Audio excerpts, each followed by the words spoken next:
நல்லா அடிக்கிற வெயிலுக்கு நல்லா தர்பூசணியை குழு குழுன்னு சாப்பிட்டுக்கிட்டு இருக்கோம். எல்லாருமே நல்லா தர்பூசணி வாங்கி சாப்பிடுங்க, இந்த உடம்பு குளுமையாக இருக்கும். ஆனால் நான் வந்து எவ்வளோ வெயில் அடித்தாலுமே எங்கே போனாலும் ஜூஸ்லாம் குடிக்கிறாள், இல்லை டீ தான் பசங்களுக்காக அங்கே எடுத்துக்க. என்ன இவ்வளோ பெருசா அது ரெண்டா அரிஞ்சிக்க.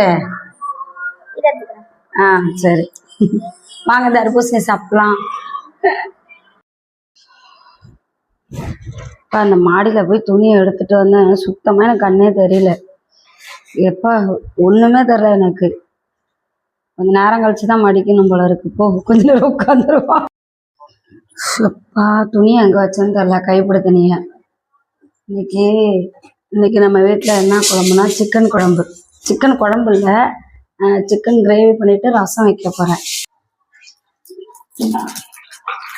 சிக்கன் கிரேவி பண்ணிட்டு ரசம், அப்புறம் வந்து முட்டை வெந்துக்கிட்டு இருக்கு.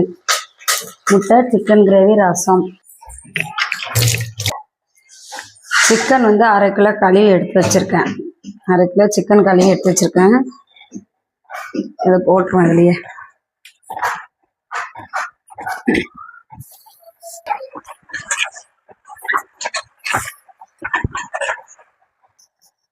இது நல்லா கொதிச்சுக்கிட்டு இருக்கட்டும், இது நல்லா வேகட்டும்.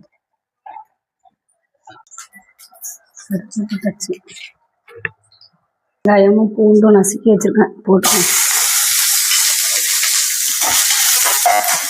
2 காஞ்ச மிளகாய், கருவேப்பிலை.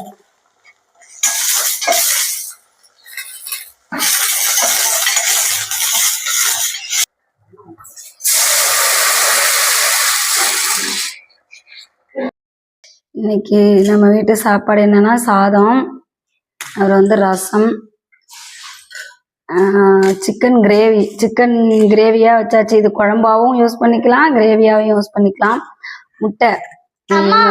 நம்ம ஏன் டைனிங் டேபிளே உட்கார மாட்டேங்கிறோம்? அது சும்மா பெருமைக்காக வாங்கி வச்சோம். டைனிங் டேபிள் வாங்கி அதுல நான் உட்காந்து சாப்பிட்டதே கிடையாது. என்னைக்காவது நினைச்சா ஒரு நாள் உட்காருவேன். என்னவோ அதுல சாப்பிட்றதுக்கு பிடிக்கவே மாட்டேங்குது. இந்த மாதிரி கீழே உட்காந்து சாப்பிட்றதுதான் நல்லா இருக்க மாதிரி இருக்கு. அதுல சாப்பிட்றதுக்கே பிடிக்க மாட்டேங்குது.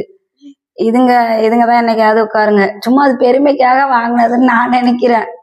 ஏதோ வாங்குறதுக்கு முன்னாடியே ஆசையா இருந்துச்சு, டைனிங் டேபிள் வாங்கணும், அதுல உட்காந்து சாப்பிடணும்னு. ஆனா அது வாங்கினதுக்கு அப்புறம் அதுல ஒரு நாளும் உட்காந்து சாப்பிட்றதுக்கு பிடிக்கவே மாட்டேங்குது. அது பாட்டுக்க ஒரு ஓரத்துல கிடக்கு, அவ்வளவுதான். அது சும்மா பெருமைக்காக வாங்கின மாதிரியா இருக்கு.